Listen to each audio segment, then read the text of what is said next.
মাত্র ৮ বছর বয়সেই বিশ্ব জয় করতে চলেছেন বাংলাদেশের এক শিশু। বলছিলাম গাজীপুরের ক্ষুদে শিক্ষার্থী সামিনা নূর তাজের কথা। বিশ্বমঞ্চে তার প্রতিভার স্বাক্ষর উজ্জ্বল করেছে বাংলাদেশের মুখ।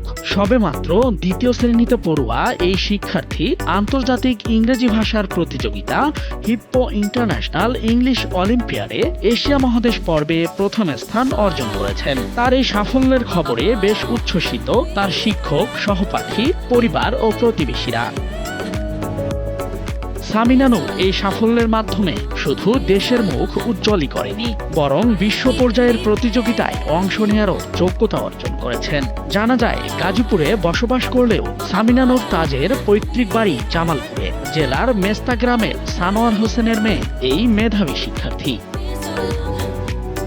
সামিনা নূরের শিক্ষা প্রতিষ্ঠান Afazuddin Memorial school and college সূত্রে জানা যায়, 2023 সালের 1 জুন বিদ্যালয়টির প্রাক প্রাথমিক শাখার নার্সারিতে ভর্তি হন তিনি। প্রথম থেকেই বিদ্যালয়টির শিক্ষকরা এই কোমলমতি শিক্ষার্থীর মধ্যে পড়াশোনার পাশাপাশি অন্যান্য বিষয়েও তুখর মেধা লক্ষ্য করেন।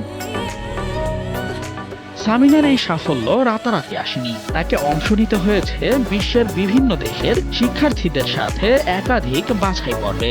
এশিয়া মহাদেশের বিভিন্ন দেশের মেধাবী শিক্ষার্থীদের সাথে প্রতিযোগিতা করে বাছাই পর্বের সেই কঠিন বাধা অতিক্রম করতে হয় তাকে।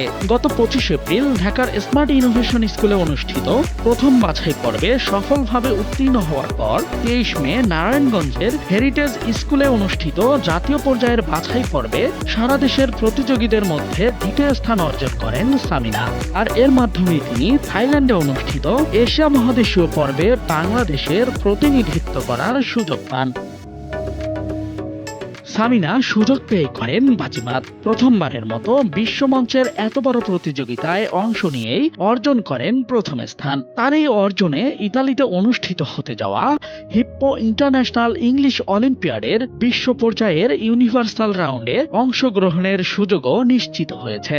সেখানে বিশ্বের বিভিন্ন উন্নত দেশের মেধাবী শিক্ষার্থীদের সঙ্গে লড়তে হবে তাকে। চলতি বছরের সেপ্টেম্বরের 28 তারিখ থেকে শুরু হতে যাওয়া এই প্রতিযোগিতা চলবে 3 অক্টোবর পর্যন্ত। ক্ষুদে শিক্ষার্থী সামিনা নূর তাজের আন্তর্জাতিক অঙ্গনে পাওয়া এই সাফল্যের উচ্ছ্বাসে ভাসছে এখন গোটা দেশ। শিক্ষার মানে বাংলাদেশ উন্নত দেশগুলোর থেকে পিছিয়ে থাকলেও পিছিয়ে নেই এদেশের মেধাবী শিক্ষার্থীরা। তাই যেন আবারও পুরো বিশ্বের সামনে চোখে আঙুল দিয়ে দেখিয়ে দিলেন গাজীপুরের এই মেধাবী তুর্কি। রাশেদ রাসেল, ভোরের কাগজ।